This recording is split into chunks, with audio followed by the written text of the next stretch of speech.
തദ്ദേശ തെരഞ്ഞെടുപ്പിന് പിന്നാലെ തിരുവനന്തപുരം ശാസ്തമംഗലത്ത് ഓഫീസിനെ ചൊല്ലി എംഎൽഎയും കൌൺസിലറും നേർക്കുനേർ. എംഎൽഎ ഓഫീസ് ഒഴിയണമെന്ന ബിജെപി കൌൺസിലർ ആർ ശ്രീലേഖയുടെ ആവശ്യം രാഷ്ട്രീയ മര്യാദകേടെന്ന് വി കെ പ്രശാന്ത് എംഎൽഎ.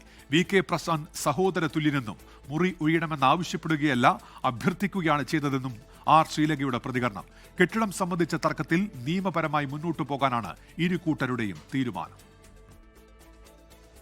നാടകീയ സംഭവങ്ങൾക്കാണ് തിരുവനന്തപുരം ശാസ്തമംഗലത്തെ എംഎൽഎ കൌൺസിലർ ഓഫീസ് വേദിയായത്. എംഎൽഎ ഓഫീസ് ഒഴിയണമെന്ന് ഫോണിൽ വിളിച്ച് ആർ ശ്രീലേഖ ആവശ്യപ്പെട്ടത് ശുദ്ധ മര്യാദകേടെന്ന് വി കെ പ്രശാന്ത് തുറന്നടിച്ചു.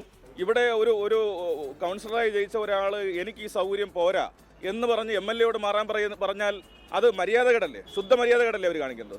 അപ്പോൾ അത് അങ്ങനെ ഒരു തിട്ടൂരം അനുവദിച്ചു കൊടുക്കാൻ ഞങ്ങൾ തയ്യാറല്ല. ഒരു ചെറിയ വാർഡിന്റെ പ്രതിനിധിയായിരിക്കുന്ന അവർ ഇന്നലെ വന്ന് അവർ മുൻ മേയറായിരിക്കുന്ന അല്ലെങ്കിൽ നിലവിൽ എംഎൽഎ ആയിരിക്കുന്ന ഒരാളെ ഈ നിലയിൽ അവഹേളിക്കുന്ന പ്രസ്താവനകൾ നടത്തുന്നത് ശരിയാണോ?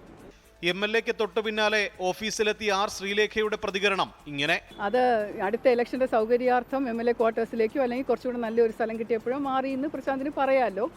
ഇതെനിക്ക് കിട്ടിയാൽ എനിക്ക് 5 വർഷത്തേക്ക് കൗൺസിലർ ആയിരിക്കേണ്ടതല്ലേ, എൻ്റെ ഓഫീസ് വർക്ക് ചെയ്യേണ്ടതല്ലേ, എനിക്കിവിടെ ജോലി ചെയ്യേണ്ടതല്ലേ, ഒരുപാട് പേർക്ക് ഇവിടെ ഇരിക്കേണ്ട സ്ഥലം അല്ലേ. അപ്പോൾ അതുകൊണ്ട് എനിക്ക് ഈ പരിമിതമായ സ്ഥലത്തിരുന്ന് ഓപ്പറേറ്റ് ചെയ്യാൻ പറ്റില്ല. അതുകൊണ്ട് എൻ്റെ ഒരു റിക്വസ്റ്റാണ്, ദയവ് ചെയ്തൊന്ന് പരിഗണിക്കണം, പെട്ടെന്ന് വേണ്ട, പതുക്കെ മതി, പ്ലീസ് എൻ്റെ റിക്വസ്റ്റാണ്, ഒന്ന് പരിഗണിക്കണം എന്ന് പറഞ്ഞപ്പോൾ അദ്ദേഹമാണ് ഇങ്ങോട്ട് പറഞ്ഞത് അത് പറ്റില്ല.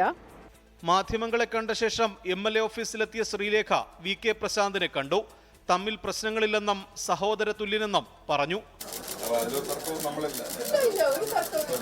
വി കെ പ്രശാന്തിനെ പിന്തുണച്ച മന്ത്രി വി ശിവൻകുട്ടി ഉൾപ്പെടെയുള്ളവർ രംഗത്തെത്തി.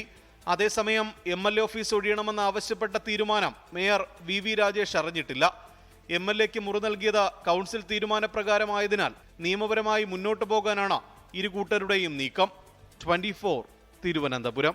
ലോകത്തെവിടെയായാലും ഏത് സമയത്തും 24 വാർത്തകളും ഓഗ്മെന്റഡ് റിയാലിറ്റി പാക്കേജുകളും എക്സ്പ്ലെയിനറുകളും വിശദമായി കാണാൻ ഞങ്ങളുടെ യൂട്യൂബ് ചാനൽ നിങ്ങൾക്ക് സബ്സ്ക്രൈബ് ചെയ്യാം.